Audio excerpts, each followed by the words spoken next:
Retornando à sessão, gostaria de... Estamos no projeto 104, 2022. Pela ordem, a vereadora Eremita Mota.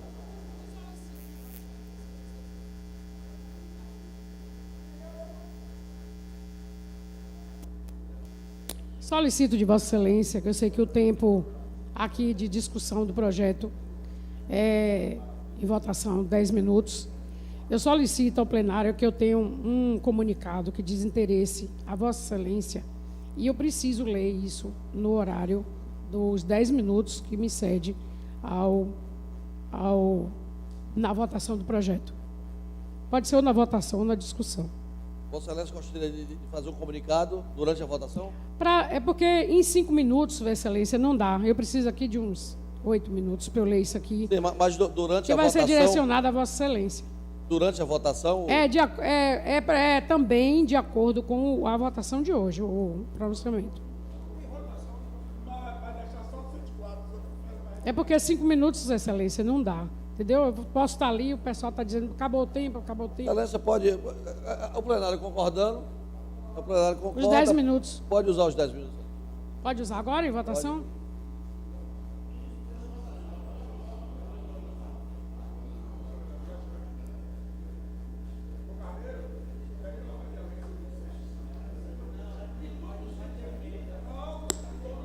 Senhor presidente, senhores vereadores, primeiro eu chamo a atenção aqui, quero chamar a atenção de toda a imprensa de Feira de Santana. Blog do Velame, Subaé, Sociedade, todas. E por último, se não Gostaria tiver... de pedir silêncio ao plenário. Se tiver até... Vereador Paulão, gostaria de silêncio. Se tiver até algum problema de não entender, eu posso passar a cópia do pronunciamento e posso também dar uma coletiva, não tem problema. Diante dos acontecimentos de ontem, quando tivemos acesso a projetos de lei que aumentam as despesas com o pessoal no apagar das luzes do termo mandato do atual presidente, solicitei um parecer de um jurista em Salvador, 17 anos de experiência em processo legislativo e, pasmem, nobres colegas, os absurdos que foram encontrados, diga-se que já sabíamos intuitivamente que não seria algo moral, mas verificou-se uma questão até mesmo criminosa. Esperei até agora para me pronunciar, porque não queria ser contaminada pelo calor de um ambiente já por demais aquecido. Não me esqueço um minuto que pedirei a esta casa, que presidirei a esta casa, desculpem, e a transformarei em um poder mais transparente e democrático. Nossa casa tem compromisso com a Constituição Federal e vejo que não posso dizer o mesmo quando a iniciativa de projetos de lei que desafiam a Constituição, a Lei de Responsabilidade Fiscal, a Lei Penal e ao nosso próprio regimento interno. Nossa casa tem compromisso com a Constituição Federal e não vejo dizer mesmo com essas iniciativas. A Casa do Povo não pode faltar o cumprimento das leis que ela mesma elabora, nobres colegas. Vamos lá. A mesa diretora intenta aumentar despesas com pessoal quedando silente ante a observância do regulamento da casa, que dispõe expressamente nos termos do parágrafo único do artigo 235 do Regimento Interno. Vou ler para que não restem dúvidas e peço que conste nos anais da casa esse meu pronunciamento, em sede de questão de ordem ao presidente Fernando Torres. Regimento Interno da Câmara, Resolução 393.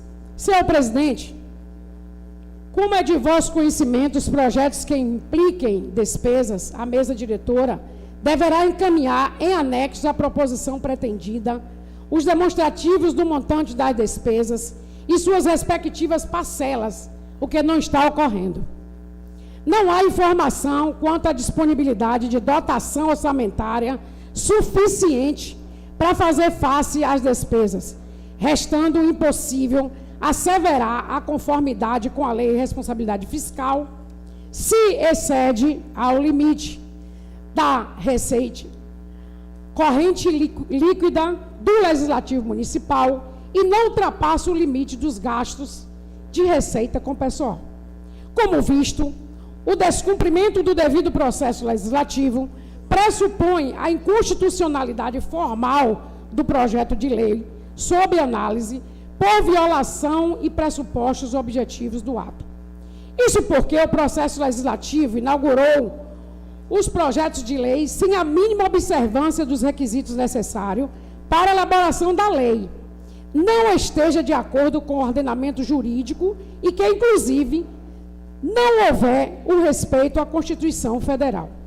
A majoração de vantagens a servidores municipais ao apagar das luzes é um mandato eletivo, fere os princípios da legalidade, moralidade, eficiência administrativa e responsabilidade na gestão fiscal. Se consignar que qualquer despesa relacionada aos servidores municipais do Poder Legislativo da Comuna deve obedecer aos requisitos que constam no artigo 169, parágrafo 1º da nossa Magna Carta, que diz: artigo 169. A despesa de pessoal ativo e inativo e pensionista da União, dos Estados, do Distrito Federal e dos municípios não pode exceder os limites estabelecidos em lei complementar. Parágrafo 1º. A concessão de qualquer vantagem ou aumento de remuneração, a criação de cargos, empregos e funções, ou alteração de estrutura de carreiras, bem como admissão ou contratação de pessoal a qualquer título pelos órgãos e entidades da administração direta ou indireta, inclusive fundações instituídas e mantidas pelo poder público, só poderão ser feitas se, primeiro, se houver prévia dotação orçamentária suficiente para atender as projeções de despesa de pessoal e aos acréscimos dela decorrentes. Número 2, eu pedi silêncio porque me atrapalha aqui na leitura. Se for possível, vereador, me ajude aí. Se houver autorização específica na lei de diretrizes orçamentárias, ressalvadas as despesas públicas e as sociedades de economia mista. Os projetos de lei que aumentam as despesas para a próxima gestão deixam de observar os requisitos gerais para a realização das despesas públicas, quais sejam a comprovação da adequação orçamentária e financeira, a previsão da Lei Orçamentária Anual, LOA, a compatibilidade com a Lei de Diretrizes Orçamentárias, LDO, e o Plano Plurianual, PPA. Está acompanhada na estimativa do impacto orçamentário financeiro no exercício em que deve entrar em vigor e nos 2 subsequentes, nos termos da Lei de Responsabilidade Fiscal, além das demais exigências constitucionais e legais. Os projetos de lei não estão acompanhados de estimativa de impacto orçamentário financeiro, desatendendo a exigência do artigo 16 da Lei Complementar 101/2000, senão gizamos. Artigo 16. A criação, a expansão, o aperfeiçoamento da ação governamental que acarrete aumento da despesa será acompanhada de, número 1, a estimativa do impacto orçamentário financeiro do exercício, em que deve entrar em vigor nos 2 subsequentes. Há necessidade também de declaração de ordenar a despesa e de aumento não afetará as metas de resultados fiscais e que o projeto tenha adequação orçamentária e financeira com a LOA, PPA e com a LDO, desatendendo-se ao estabelecido pelo artigo 16, inciso 2 da Lei de Responsabilidade Fiscal. Artigo 16, número 2, declaração do ordenador da despesa de que o aumento tem adequação orçamentária e financeira com a Lei Orçamentária Anual e compatibilidade com o Plano Plurianual e com a Lei de Diretrizes Orçamentárias. A Lei de Responsabilidade Fiscal, o artigo 42, é peremptório. Responsabilidade fiscal, artigo 42, é vedado ao titular do poder ou órgão referido ao artigo 20, nos últimos 2 quadrimestres do seu mandato. Vou repetir. É vedado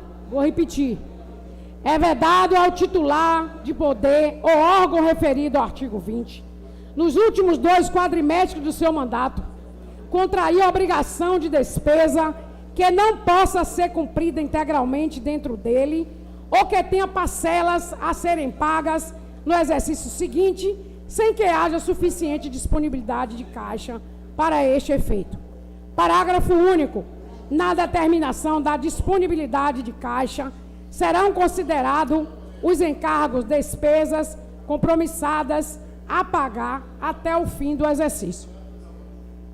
Ademais, também dispõe artigo 21 da Lei Complementar. O ato é nulo da LR, da Lei de Responsabilidade Fiscal. Artigo 21, eu quero... para mim seria muito extenso ler, mas se vocês fizerem questão, eu leio. Posso ler o ato nulo. É nulo de pleno direito. Vereadora, Vossa Excelência me pediu 8 minutos, que o normal é 3. Foi concedido. Eu só peço só para eu concluir. Minutos, então eu não vou ler o ato. Uma leitura feita o ato nulo, pelo advogado. Eu vou terminar. Eu vou concluir a leitura então. Como verificado pela normativa acima elencada, o processo legislativo do qual resulta o aumento da despesa com o pessoal não foi finalizado antes de 180 dias que antecede o término do mandato do atual presidente, o que faz desse ato nulo de pleno direito, bem como sendo cientificado previamente de tal violação, estende-se a prática dos atos executórios de crime prescrito no artigo 359 do Código Penal Brasileiro. De bom alvitre ressaltar que a ausência de adequação às leis orçamentárias configura crime com as... Só um minutinho, Excelência. Com as finanças públicas, conforme prevê o artigo penal 359, 359-D, 359-G. Senão, vejamos, o Código Penal 359. Assim, entre 5 de julho e 31 de dezembro, no último ano do mandato, não pode o dirigente legislativo, por ato próprio, determinar a elevação da despesa com pessoal sob pena de cometer crime. Dos procedentes, a vedação dos atos que resultam em aumento de despesas nos 180 dias que antecedem o fim do mandato, contida no que já mencionado no artigo 21, encontra 2 finalidades. A primeira é a de equilibrar as contas públicas de modo a evitar eventual enoração do mandatário, seguinte por políticas públicas escolhidas por seu antecessor. A segunda visa prevenir o desequilíbrio. Vou concluir, Excelência. É importante para Vossa Excelência. O possivelmente favorecer candidatos da situação, se não vejamos recentemente, da Corte dos Candidatos. Assim, por tudo que foi exposto e respondendo objetivamente aos questionamentos formulados, um presidente de uma Câmara, independentemente de vir a ser reconduzido ao cargo ou não poderá, por ato próprio, determinar a elevação da despesa com o pessoal, incluindo-se aí a criação de novos cargos nos 180 dias anteriores ao final do seu mandato, de 2 anos, sob pena de ensejar processo de apuração e responsabilidade. Assim sendo, além disso, se for qualquer razão o processo normativo ou legislativo do qual resulta o aumento da despesa com pessoal anteriormente indiciado não foi finalizado antes de 180 dias, que antecede o término do mandato. Por favor, esse ato é indubitavelmente nulo de pleno direito, pois esta é a regra claramente definida pela Lei de Responsabilidade Fiscal, seja na redação original do parágrafo 21, seja no atual constante do inciso 2. Vou terminar, Excelência. Consoante interpretação dada ao âmbito dos tribunais superiores, como demonstrado. Advirto a Vossa Excelência, caso coloque qualquer desses projetos de lei em votação, irei noticiar o fato ao Ministério Público Estadual, visto que Vossa Excelência se encontra plenamente ciente das leis que acabei de ler textualmente nessa sessão, estando registrada e gravada para efeito de prova. Muito obrigada.